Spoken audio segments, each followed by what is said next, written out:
Umunsi wa gatanu mutagatifu cyangwa se wa gatanu wera ntabwo ari umunsi usanzwe mu mateka y'isi.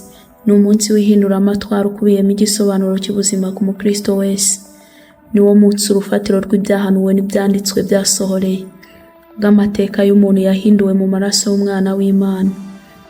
Kugira ngo isi ikizwe byasabye ko Yesu Kristo umwami w'abantu acibwa bugufi akemera kwambika agasuzuguro k'abantu.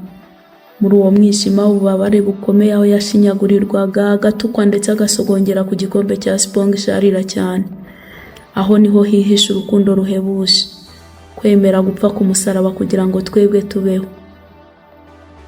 Uyu munsi ntabwo ari uwo kunamira uwapfuye gusa, ahubwo ni umunsi wo kuzirikana uburyo twakijijwe ibyaha binyuze mu gitambo cy'umusaraba.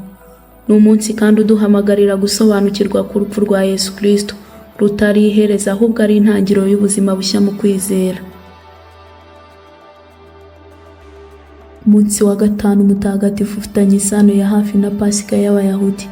Mu isezerano rya kera Abayahudi bizeraga ko kugira ngo babohoke mu bubata bwa Egiputa bagombaga kubaga umwana w'intama utagira inenge, amaraso yawo bakayasiga ku nkingi z'imiryango kugira ngo urupfu rutabageraho. Iki gikorwa cyari igihishura ibyo Yesu Kristo yari agiye kuzakora. Nk'uko umwana w'intama yari igitambo cyo kubohora Abisirayeli mu Misiri, Yesu nawe yabaye umwana w'intama w'Imana, abambwa ku musaraba kugira ngo abohore abantu bose mu bubata bw'ibyaha. Nyamara ibicumuro byacu nibyo yacumitiwe, yashenjaguriwe gukiranirwa kwacu.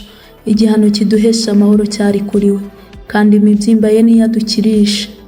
Ni amagambo yahanuwe n'umuhanuzi Yesaya mu gice cya 53 ku murongo wa 5. Ni igihamya gikomeye cy'uko urupfu rwe rwari urwo kudukiza. Ku cy'umunsi w'agahinda n'urupfu rw'agashinyaguro gakabije witwa mwiza, Good Friday. Iri zina rifite ubusobanuro bwimbitse haba mu rurimi ndetse no mu mbaraga z'iyobokamana. Mu rurimi rw'Icyongereza cya kera Old English, ijambo good ryakoreshwaga mu gusobanura ikintu cyera cyangwa gitagatifu. Good Friday mu nkomoko yayo yasobanuraga Holy Friday, kuwa gatanu mutagatifu. Nk'uko mu rurimi rw'Igifaransa bawita Vendredi Saint, no mu Kinyarwanda tukawita uwa gatanu mutagatifu. Nubwo uwo munsi wari mubi ku mubiri wa Yesu, wari mwiza ku bantu bose kuko ari wo wavuyemo inyungu itagira akagero, by'umwihariko ku bakristo.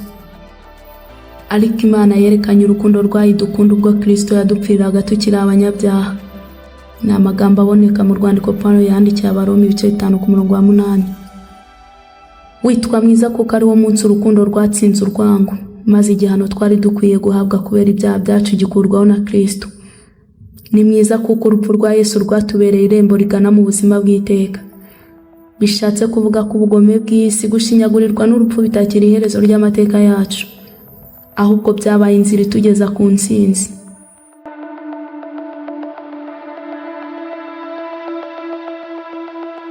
Hari bimwe mu byaranze umunsi wa gatanu mutagatifu birimo urubanza rw'akarengane ndetse n'ishinyagurirwa rikomeye. Kuva mu gicuku kugeza mu gitondo kare, Yesu yajyanwe imbere y'abanyamadini ndetse n'imbere y'abategetsi, maze ababohorera barabarika, amaze gukubita Yesu imiko baramutanga ngo abambwe. Maze abasirikare b'umutegeka bajyana Yesu mu rukiko, bamuteranirizaho ingabo zose, aramucuza bamwambika umwenda w'umuhemba, baboha ikamba ry'amahwa barimwambika mu mutwe, n'urubingo mu kuboko kwe kw'iburyo baramupfukamira, baramushinyagurira bati ni amahoro mwami w'Abayuda. Bamucira amacandwe benda rwa rubingo barumukubita mu mutwe. Bamaze kumushinyagurira bamwambura wa mwenda, bamwambika imyenda ye bamujyana kumubamba. Iyi ni inkuru dusanga mu butumwa bwiza bwa Yesu Kristo bwanditswe na Matayo mu gice cya 27, uhereye ku murongo wa 26. Hagaragara neza ububabare no gushinyagurirwa Yesu yagize.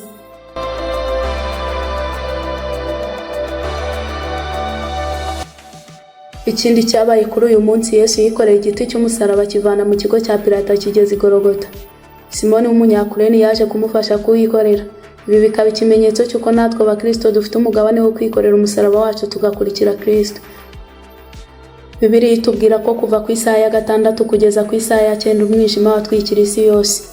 Uyu mwijima wari ikimenyetso cy'uburemere bw'ibyaha by'abari mu isi byari byikorewe na Kristo. ariko nyuma ukaba imbarutso y'umucyo wa virisi iteka. Yesu amaze gusoma iyo vino aravuga ati birarangiye, acurika umutwe, umutima uraca. Yohana igice cya 19 umurongo wa 30.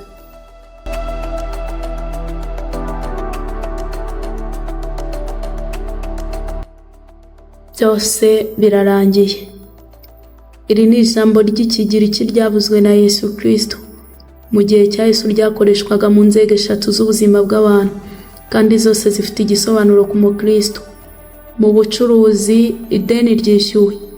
Iyo umuntu yabaga yishyuye ideni rye ryose, ku rwandiko rw'iryo deni bandikagaho ngo tetelestai, bishatse kuvuga ko ideni ryose ryishyuwe, bivuze ko Yesu yishyuye ideni ry'ibyaha byacu. Mu rukiko, igihano kirarangiye. Iyo imfungwa yabaga irangije igihano cyayo cyose bandikagaho ngo tetelestai, bishatse kuvuga ko urubanza rurangiye. Mu bwubatsi, umurimo urarangiye.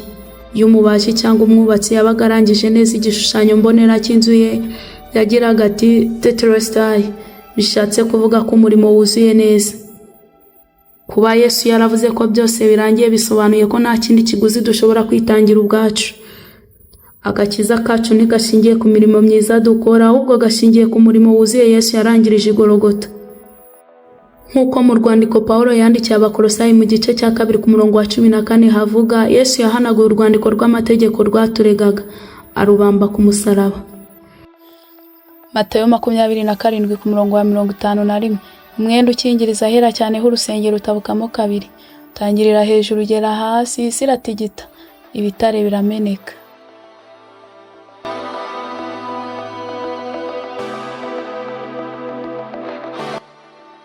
Isaha ya 9 ntabwo ari isaha yo gutsindwa, ahubwo ni isaha y'intsinzi. Ubwo Yesu yamanikaga umutwe umwuka ugahera, ntabwo yaraguye mu mutego w'urupfu, ahubwo yararangije umurimo yaje gukorera mu isi. Niyo mpamvu uyu munsi ari mwiza, kuko aribwo twahawe amahirwe ya kabiri yo kuba inshuti z'Imana. Aravuga ati naje mu banjye ariko ntibanyemera, ariko ubu mpagaze ku rugi, uwemera ndinjiriwe. Nawe uyu munsi mwemerere yinjire. Emerera Kristo ahindura ubuzima bwawe.